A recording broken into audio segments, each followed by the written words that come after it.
Welcome to the Storypowers Podcast, a show about the power of stories, the people who tell them, and why you should be doing it too.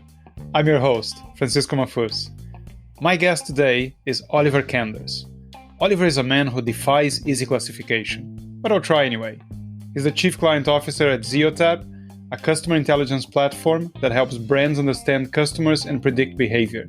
He's a TEDx and corporate speaker coach and loves to help individuals become extraordinary through systematic coaching and ancient techniques such as dynamic meditation and holotropic breathwork. Oliver's experience gives a whole new meaning to the expression, finding your voice. If that makes no sense to you, just stick around for a while. If you like the show, please leave us an iTunes review, subscribe, and tell all your friends. If you just like Oliver, help me out anyway, and I promise I'll introduce you to him, because I'm nice like that. Ladies and gentlemen, Oliver Kanders. Oliver, welcome to the show. Thank you so much for having me. Oliver, can you explain why some of your clients now call you Batman? Right in there. Yeah. Well, that's. I guess that's a longer story. So I'll start it in a very short way. So let's put it like this: for most of my life, as long as I can remember, I've been very, very driven to perform. I've been driven by excellence, if you will, and accordingly, I've been stressed for most of my life.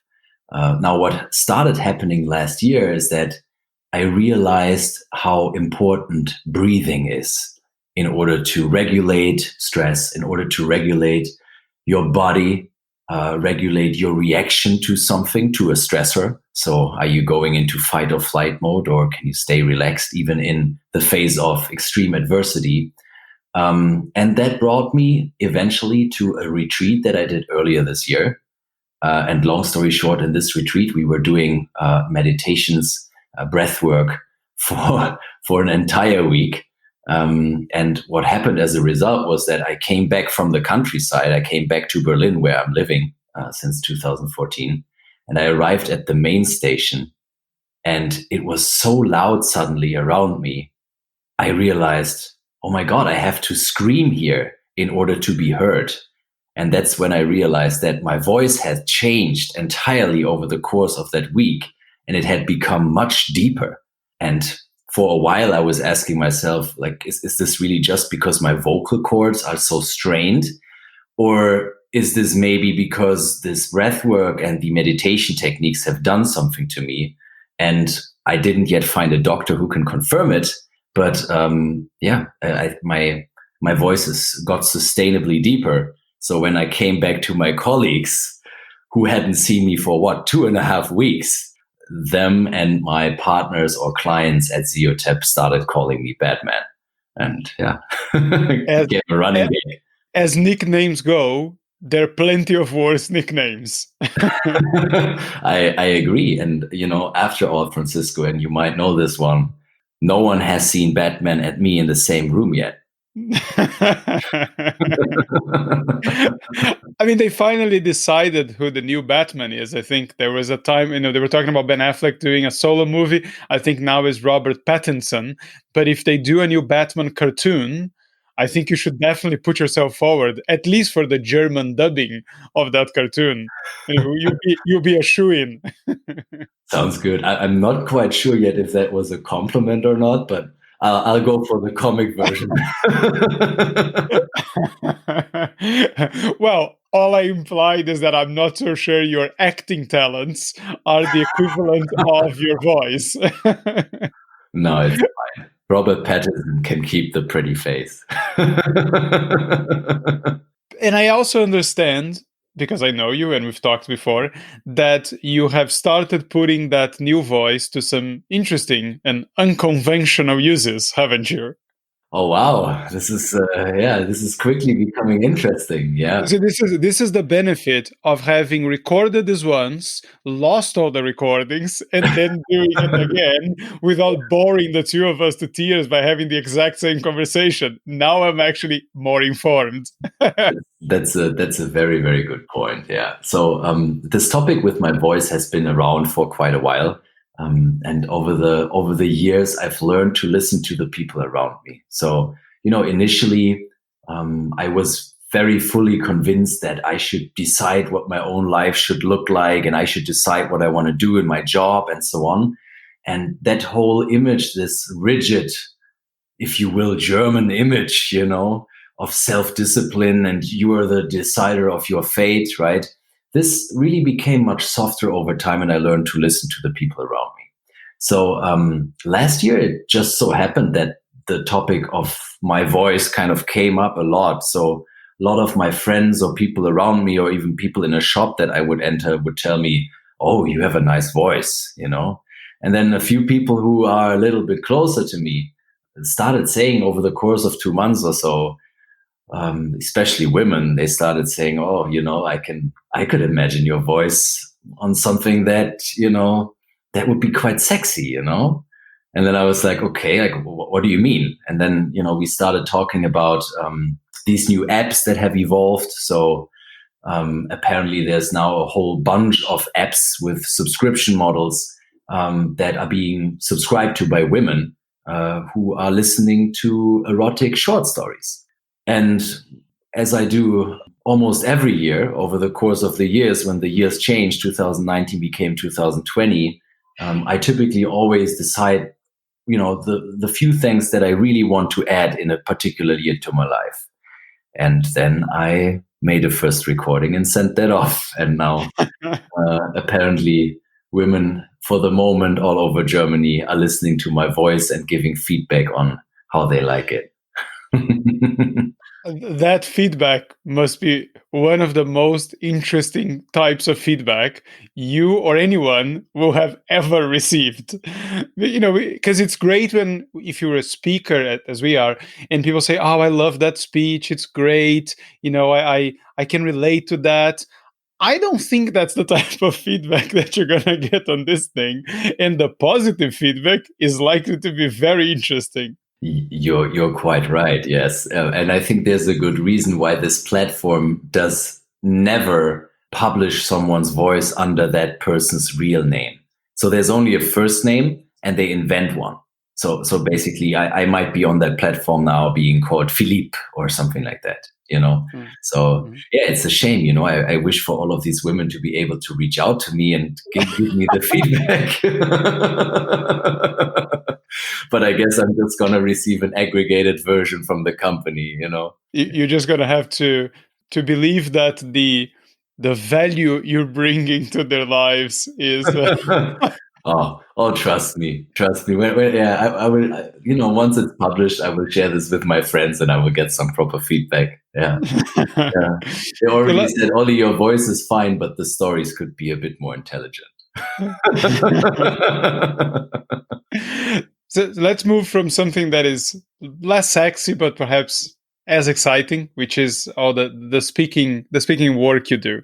And one of the things that a lot of people have as a challenge when they talk about speaking in public, particularly if you're talking about the corporate world, which I know you do help people in that arena, is this idea of what's acceptable or what's professional. Now, I know that your ideas of what's acceptable or professional on a stage might not be everyone's idea. So do you want to talk about that for a second? That's a good point. Yeah. I mean, on the one hand side, one of the most important initial questions to clarify with anyone that I'm coaching in the speaker arena is, what is your goal? And secondly, what is your audience? Now, obviously, the TED audience or TEDx audience, where my speaker coaching basically started on a professional level, is a very varied audience, right? There's like all sorts of people are within the TED audience, students to very old people, physicists, rocket scientists to philosophers, and like just everyday people who are really just interested to get inspired. And I think it's important to pay attention to that. On the other hand side, I strongly and firmly believe, and I've seen it again and again when I've visited conferences for the company that we've built in the last years, that people typically get excited about all the same things. What do we get excited about? We want to hear a great story. We want to see someone act authentic, right? And maybe that's the most important part. I would say that as long as someone is being authentic and feels good on stage, right, then also the people in the audience can enjoy someone who's going absolutely nuts. Who of us doesn't enjoy a good concert, with the artist dancing like crazy? These worlds are now merging more than ever, right? I mean, the last months we've all been working from home. Our private life and work life has been merging. There is a very consistent trend also in the software industry where people are expecting the same standards of gamification and an element of fun in their working world as they do in their private lives, right? They want to be entertained, right? They don't understand why they should have to click 10 times in order to get to a certain screen, right? Why should that be necessary? Just because it's a working tool. Because they're used to such great technologies in their private life. And the same holds true for storytelling. Why give people a total bore, right, and have them fall asleep for an entire day or several days in a conference, right, when you can give them a real adventure, when you can give them the thrills, excitement, when you can send them out of that conference and have given them the feeling that they want to change something about themselves, about the world around them. I think that's what first drew me to doing this after all, right, is helping people to get their message across. Because typically what stands behind it is a really strong sense of purpose. Like these TEDx speakers that I've been coaching, most of them have spent a significant part of their life dealing or handling a very specific topic, right? And they've gone all in on that. And even if on the surface, on the CV, it might just be the last few years, typically when you ask for the story and how they got to this topic, it turns out that it dates back as far as their childhood, or even spans several generations. One of the things that I find is a myth, and it's something I've been talking about recently a lot, and perhaps it's because, as you say, our personal and professional lives have merged to a great extent, is this myth, as I think of it, of professionalism. That there is such a thing as, okay, well, this is appropriate for work and this is not appropriate. And yes, sure, nobody necessarily wants to have a meeting where one of the people is in their pajamas, right? But I don't think you would also have your friends over and be in your pajamas. So at the same time, when you're speaking, this idea that you need to be serious and you need to be formal and you couldn't go a bit crazy and you couldn't make jokes, you couldn't use more humor, you couldn't wear funny costumes. I don't think that's true. I think it's only true if you don't pull it off. No one minds, with humor, this is very true. No one minds that a speech is too funny. I mean, there's no such thing as a speech that is too funny. Oh, great presentation. I love the content, but I laughed too much. Yeah, that's why wasn't very good. Yeah. You just have to pull it off.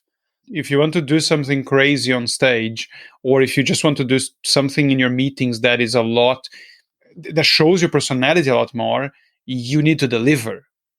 Because otherwise it just becomes a bad presentation, not because you were personal, but because you weren't good enough. Yeah, I would agree, yes. I think it's a lot about being brave, right? It's about being brave, going beyond boundaries, because after all, speaking in public, right? I think this is still one of the biggest, if not the biggest, social fear that people have. Being fully transparent, being looked at by hundreds or thousands or even millions of people and asking yourself, what are they thinking of me right now? And I think that's what speaker coaching is about, at least for 50%. The one side is coaching on the content, how to structure the speech, how to create a dynamic flow and cliffhangers, like a good Netflix series, a speech that really that you can't let go. And every now and then you get a little break, but then action starts again. On the other hand side, next to being brave, I also think there are quite a few formal reasons why the professionalism that you mentioned that has been required in our society and practiced for such a long time is not required to such an extent anymore. And one of the reasons that I can think about is that our society has certainly become much more free and much more creative, right? We have so many more cushions around us. It's much harder to fall in these days, especially in the Western countries. And it's an interesting one, I'm aware, to discuss this during times of Corona. But in general, we can feel more safe, and we can allow ourselves to be a bit more daring out there. I think the second thing is the topic of self-discipline and my own ability to switch between different roles. And I think this is where it comes from, right?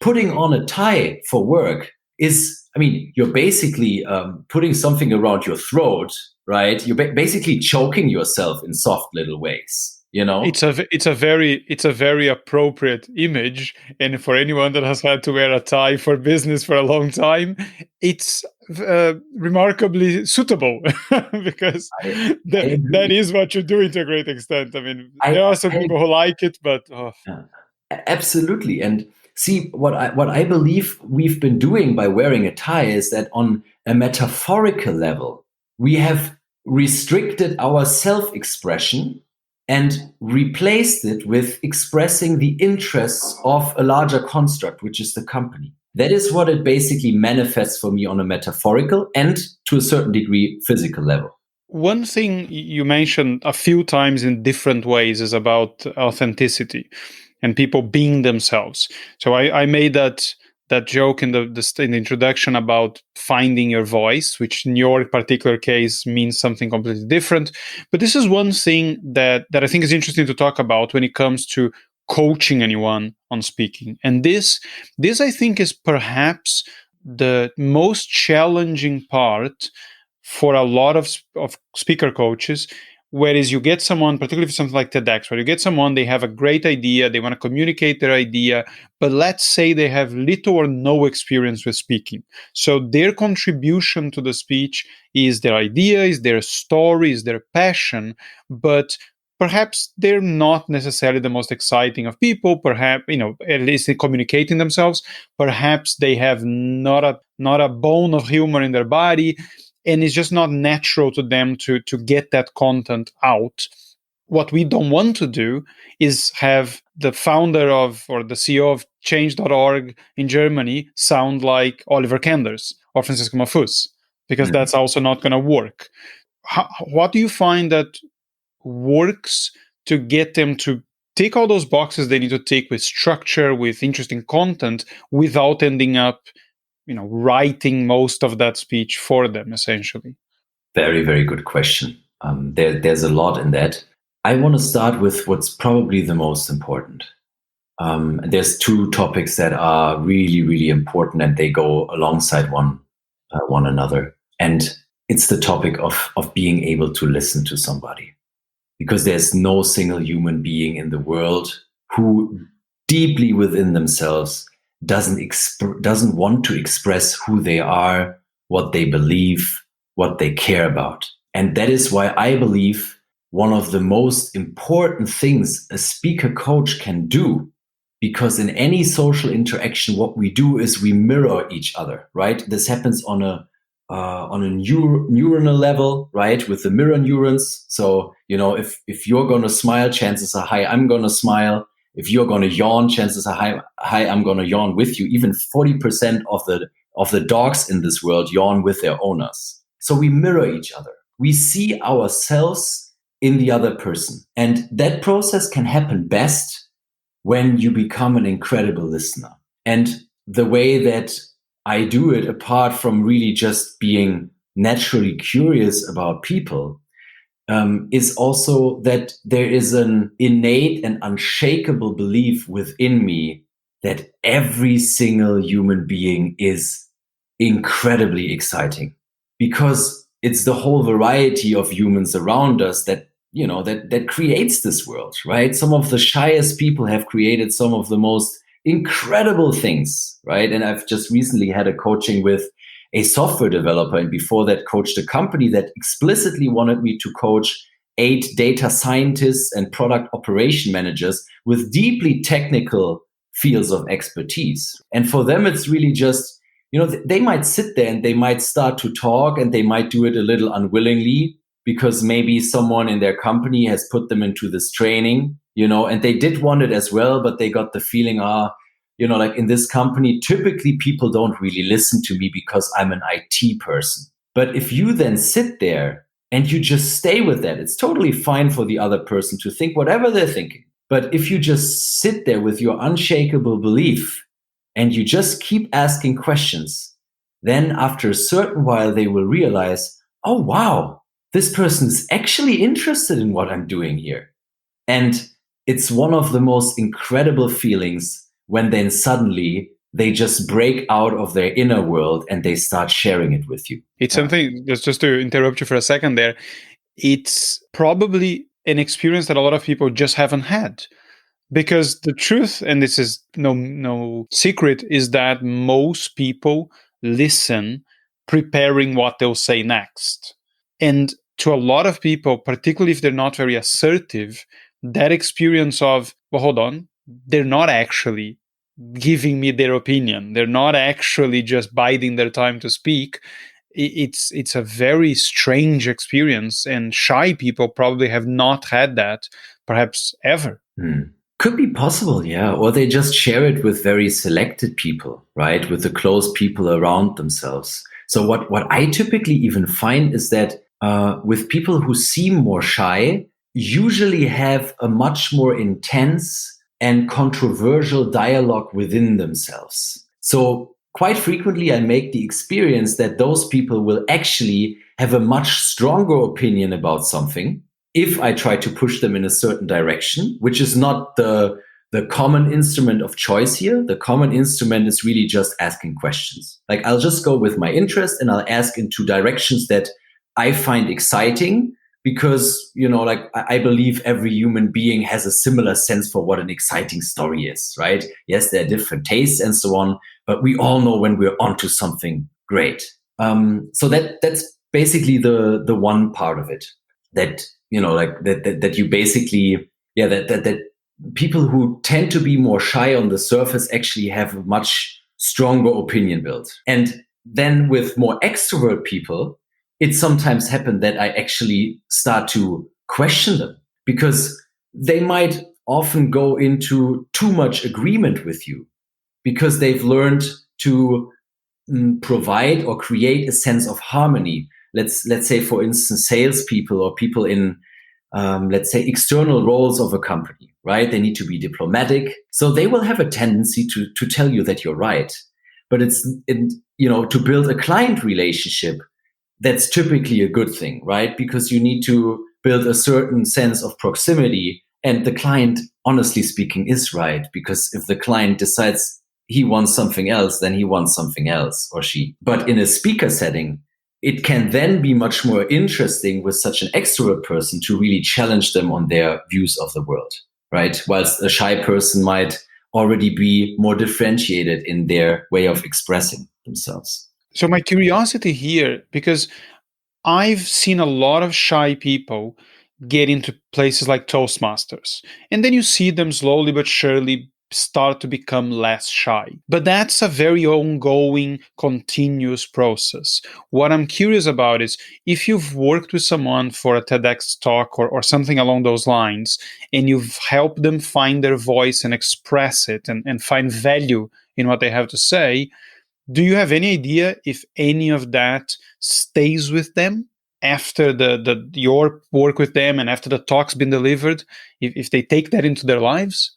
Yeah, good point. First of all, if someone starts out really, really shy, right, and has the will to present something on a TEDx stage, then typically the kind of willpower that is behind that will allow them to even, to really initiate a kind of paradigm shift, right, with the right coach. even in that short process, because typically a TEDx coaching, it runs over the course of like 2 months or so, but the actual time spent with the coach is not more than a day in total, let's say, or maybe up to 2 days. So yes, it can have a transformative effect, and that's being confirmed all the time, right? And if that happens 5 years later, I've had speakers like Zara Brun from Munich. She is a very well-known social entrepreneur in Germany by now, Forbes 30 under 30 list, and won a lot of different awards, Ashoka Fellow, and so on. And basically roughly 1 year after she had given her TED speech, and she's not introvert, you could clearly say that, but she hadn't given a lot of speeches before that. She calls me up and says, "Oh, Ollie, I'm about to give, one more speech, and I have an outline here. Can you have a listen and tell me what you think?" And I told her, "Listen, this is really great. Like I would change this little thing maybe, and here maybe you put a certain emphasis, right?" And she's like, "Thanks so much, because next week I'm gonna go on stage right in front of Barack Obama." So, a year after this first TED conference, which happened in front of maybe 1,000 people or so all over Europe, because it was a virtual European-wide conference around the refugee situation back then. She was presenting right before Barack Obama in Munich at Oktoberfest in front of 3,000 people. And to just, continue to express her gratefulness. We've become really good friends since then, Yeah. It's incredible how you find that once people get the speaking bug, as some of us call it, it's just that you've now found a vehicle for expressing yourself to a lot more people than perhaps you ever had the opportunity to before. And you find that there's a lot of validation in that. You can get this through other means. You can get this from being a writer. You can get this to some extent in social media, but it's very empowering to say, okay, well, this is this thing I think about, and it's dear to me, and I think that my opinion is important to share. And then you put it out there, and there's hundreds, if not thousands, of people saying, yes, exactly. You have an interesting thing to say about this. Your passion matters. And as you know, a lot of times you do these things and people come to you and say, wow, I've been thinking about this for all my life. I could never articulate it. And now I've heard it. Now I'm going to think about this or do something completely different about it. As shy as someone might be, and I don't think either of us have been in those shoes, really. I don't think, we're by nature very shy people. But to know that you can have that type of impact on people's lives, if you can just conquer that fear and get on the stage and speak, I don't know many more empowering things to do. I tend to agree, because it's just socially such an exciting situation, right? On the other hand side, I think I see the main purpose in speaker coaching on a macro level, a little bit in something else even. So it's a thought that just arose that I've been carrying with me for quite a while, which is that I think in this world, every one of us has different ways of expressing themselves, right? And all of us also have different means of acquiring attention or getting recognition for what they're doing, right? Some of us give it to ourselves. Others have a bigger need to receive that from others. That's the whole introvert extrovert logic. And from my perspective, if you look again at the example of a classic IT person, for instance, versus a very extrovert storyteller, maybe a magician or a performer, an artist on stage, right? The difference would be that, for instance, for an IT person, expressing yourself could mean that you are switching or that you are changing this one button in Facebook, and tens or hundreds of millions of people will start using that button. And you will have made sure that it's exactly the right amount of pixels placed to the left from the screen to the right, And I think that can be as exciting and brave as going up on stage or, just putting your own website up there. And that's what is so interesting to me, because if you have a think about it, most of the digital world out there today has been built by introverts, right? Who translate intelligence into technology. And that is not less valuable than someone transferring their ideas in different means, right? It's just a different way of communicating, or it's a different language, JavaScript, HTML, whatnot. And what I find so valuable is the potential that lies in the cross-pollination, right? So people who are very much used to the one side of the world, showing the people who are on the other side of the world, hey, this is how I act every day, right? Like when I go into a restaurant, I greet everybody.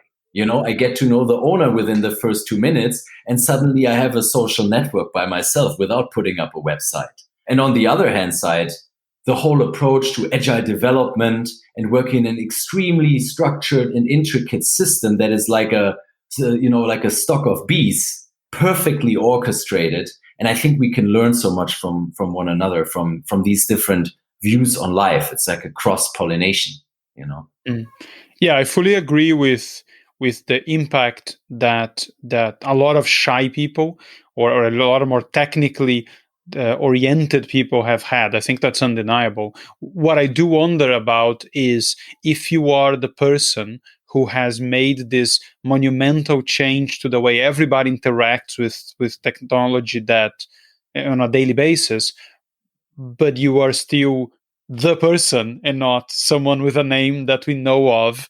I don't know how much that feeling of competence translates into the type of validation that we feel when you have 100, 300 people immediately agreeing with you and sometimes coming up to you. I mean, I don't remember the last time.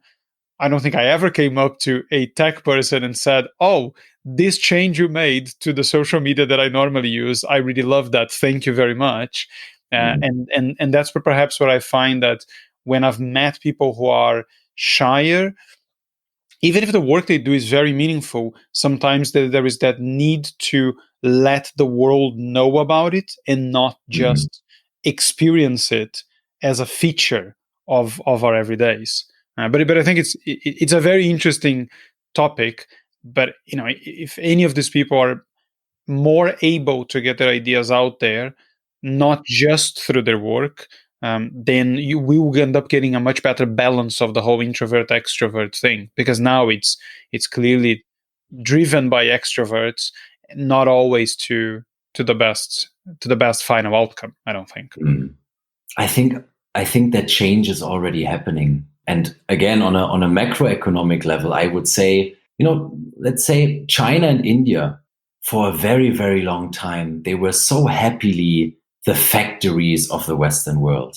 Really just, we're just running the service here for you. We'll do it at a fifth of the price as it would cost in the US or as it would cost in Europe.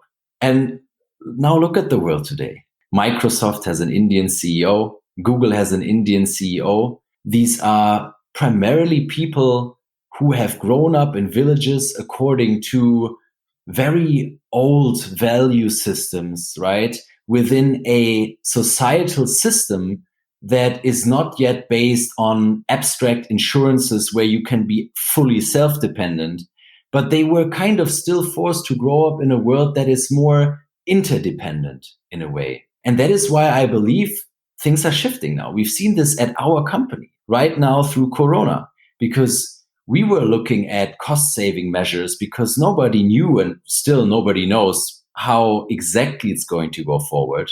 And it was very clear from the beginning that these cost savings cannot happen in India, where our entire product and engineering team is based.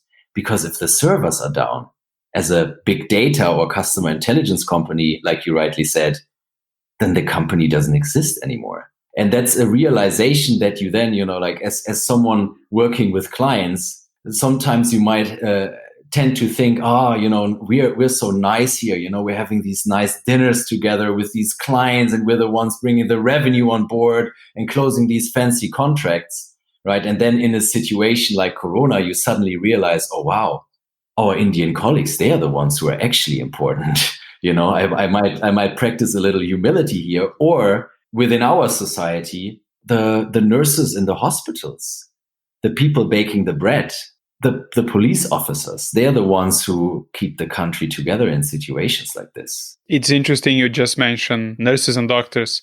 Just this morning, I put something on social media, and a lot of the storytelling I do and talk about, I tend to bring back to superheroes because I'm a nerd. And then what I did is I said, I put a picture of my daughter, who's 3.5, and she's dressed as some strange mix between nurse and doctor. And I said, when I was a kid, I loved dressing up as Batman and Spider-Man. It turns out my daughter loves superheroes as well. Love it.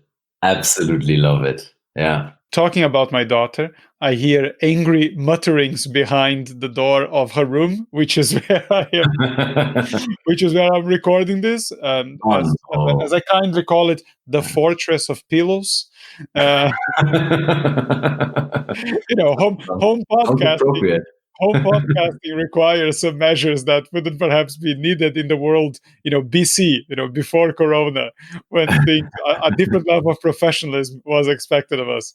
So, Oliver, if anyone wants to find you, other than in erotic apps around the world, where can they find you? So apparently through you, right? Because you kindly offered to connect them. Yes, I will pimp that voice. Yes. Yeah. On a professional level, I'm best reached on LinkedIn, and otherwise, you can also find me on Facebook. You can write me an email address. So, Francisco, feel free to reach out to me and just ask, if you can make a connection. And I'll happily say yes to most requests. I